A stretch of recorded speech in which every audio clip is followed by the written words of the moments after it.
Today I'm making a video about fixing the reverse lights on my 88 E30 M3. Going to take it for an inspection, and I just want to make sure that reverse lights are working. I heard in the state of Texas where I'm located you don't need reverse lights, but I just want to fix it anyway. So right now I'll put it in reverse. When I put it in reverse I get no reverse lights and I ordered a switch. Just got it from AutoZone. It's actually made in Italy, surprisingly enough. It was like 10 bucks. I already went under the car and I checked the wiring. It didn't look that great. Like, it was all intact, but I just redid it just to make it cleaner, and that didn't fix it. So I'm going to show you how you would diagnose it. This would be for any E30 really. It's just, I don't know how useful this video is. I'm just kind of making it for entertainment value, I guess. Whatever, but I'll show you guys how to diagnose it and go from there. So we'll go inside the car. What you're going to want to do is pull up on your, see if we can get good lighting here. That's the toughest part about making YouTube videos, is finding good lighting. Anyway, so we pull up on this, just clicks into place. Lift it up. I got my e-brake on so I can pull back, pull it out of gear, and get this out of the way. So we're after this connector here.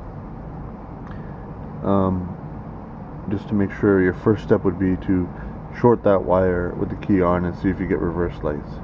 That means your circuit's good, it's not your fuse or something else. So basically just lift up on this and pull the connector out. You may need two hands for this. Yeah, one sec.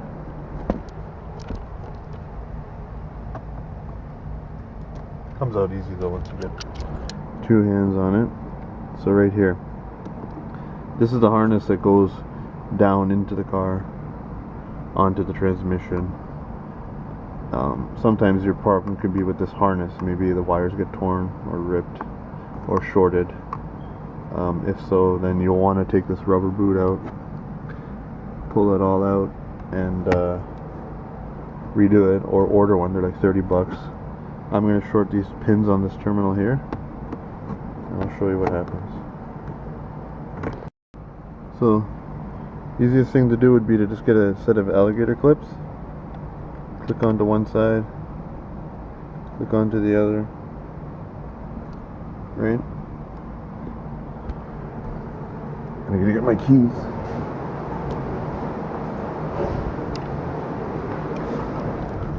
So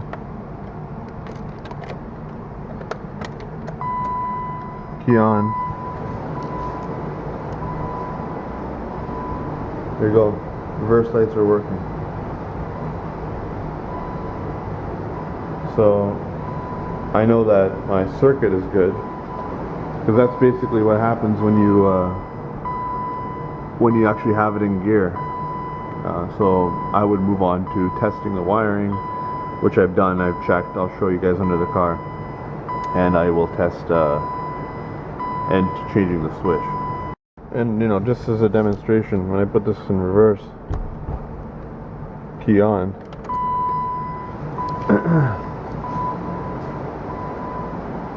no reverse lights. So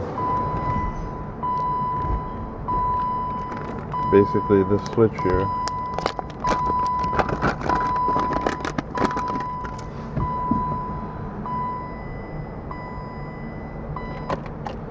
so this switch, basically that harness underneath there has two wires that go along the body, go up onto the side of the transmission. You'll find this thing screwed into the side. It's got the two terminals on there. When you put the shifter over, once you go over here and up, it actually moves the fork in such a way that inside the transmission that it pushes on this and shorts these two pins out, and then you get your reverse lights, right? And until you pop it out of gear, this doesn't release. A couple tips I've read is on this car anyway. I don't know if it's E30 specific or just on the E30 M3. You change this switch and you don't get reverse lights still. And you know, this didn't come with it, but some of them come with a crush ring, just because it's exposed to transmission fluid. You don't want it to leak. But this is aluminum. It's aluminum on aluminum.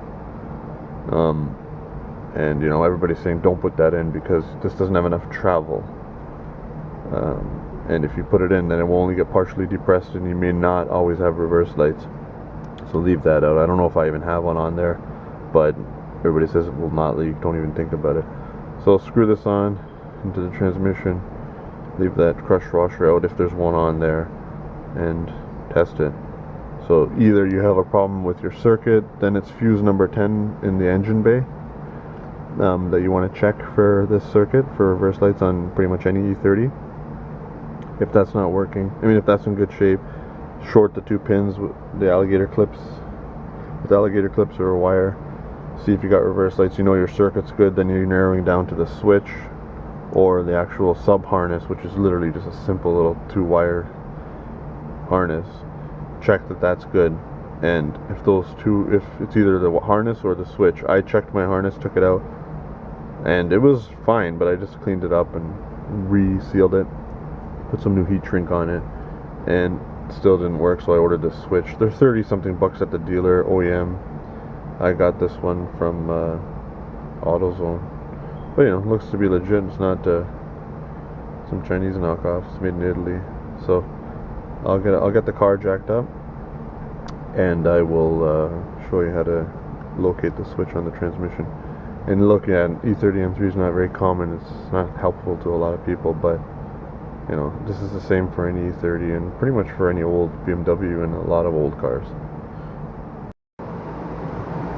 Got the car jacked up and supported on a jack stand. Wheels chalked. My garage is very level, so the car won't roll anyway. But you know, make sure. It's funny how easy the car is to jack up compared to my other car. It's so light. But yeah, got it jacked up properly. So we'll go underneath, and I'll show you guys what you're looking for. So you want to roll under, and there's that harness coming down through that shift boot. It runs along the transmission, zip tied and clipped into place in a couple spots. And over here is where you can see it. It's just above the slave. I don't know if you guys can make it out, but it's above the slave cylinder. I'm going to remove the slave cylinder to give myself access. That's what I did last time. So basically it's 2 13 bolts to remove the slave cylinder.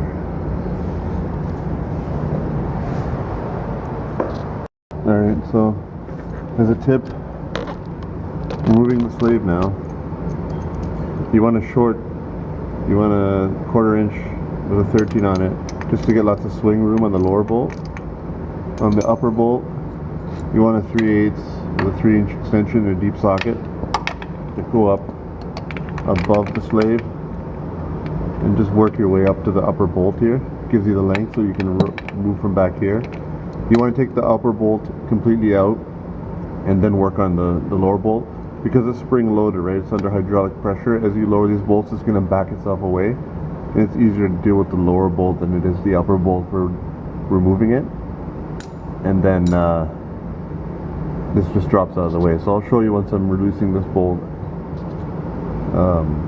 and how it backs itself off. This is what I was talking about, it being spring loaded.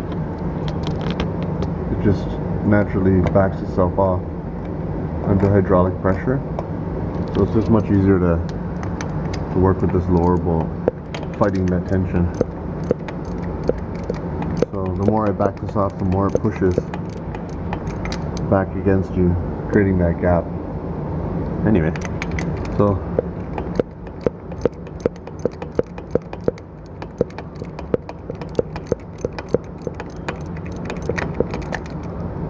almost got it.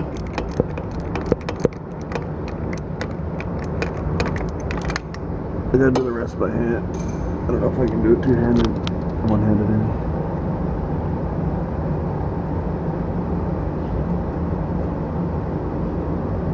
Luckily this was a California car, so no rust, no clean bolt, all the bolts are clean. Sleeve just backs out. Let's stick that up out of the way. Lay down on the sway bar, out of the way, and then we have a clear path to the switch now. This is just installation, so kind of gonna move out of the way.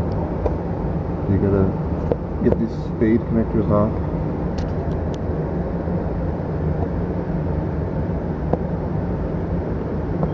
There, spades are off.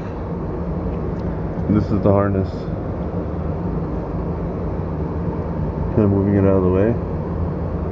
So that harness is just 2 wires. Like I said, it goes along the side of the transmission, and it's right there, going up into the shift boot, the lower sealer.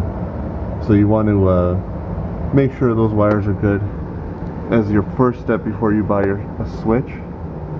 And then next step is the switch. So it's up there.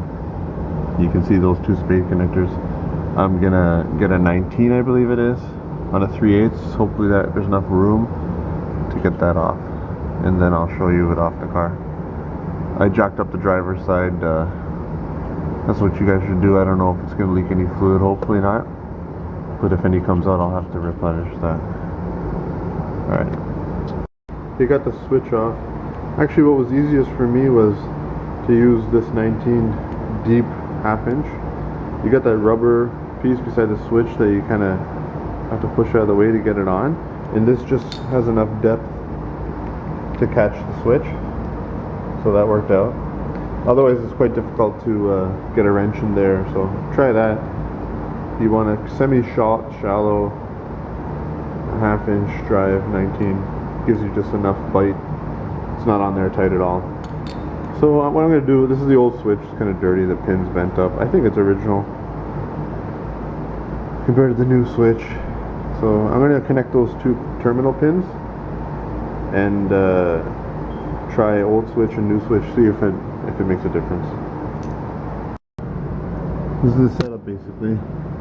Old switch, I'm going to go key on, push it, see if the lights come on. Okay, keys on, I'm going to press the switch now. Old one.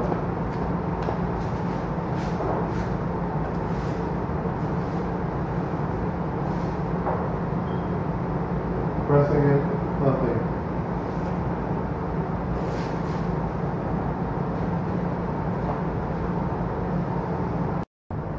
So it turns out even after repairing this wiring, it's all beat up, and I guess somewhere inside here it's shorted or broken.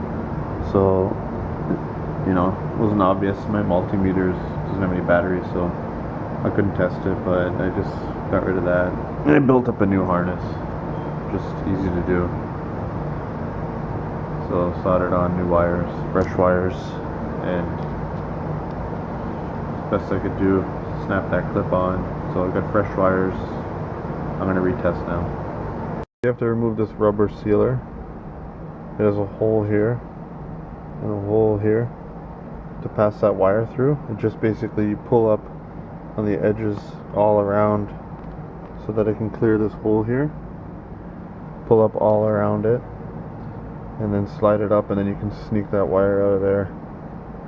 So I'm gonna pass the wire through here, stick this back in the hole, and connect that switch at the bottom, see if I got reverse lights now. So this is what I was talking about. You got a hole here, and then it passes through here. So you want to fish that through before you put the rubber grommet back down. Okay, I got my key on now. I'm going to go press the switch with the fresh harness.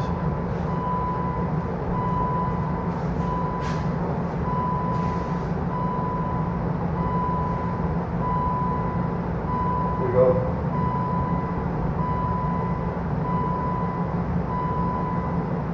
The gauge is about halfway through. So I'm going to put that harness back in place now. So, got everything back in place. Just as a little bit of information here. You just gotta, when you're putting the slave back in, you gotta push it in by hand and hold it, because it's gonna spring back. Just hold it on an angle, then you can start this bottom bolt, get that bottom down. That way you'll be able to get the top one on easy. And that's that. They all back together now. Putting in reverse.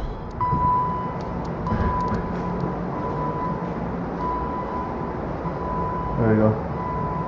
Reverse lights. So this will apply to any E30, E30 M3, whatever. So basically, when I took my old switch off, I didn't have the crush washer there anyway. I don't know if it's applicable to this car, so I just installed the new one.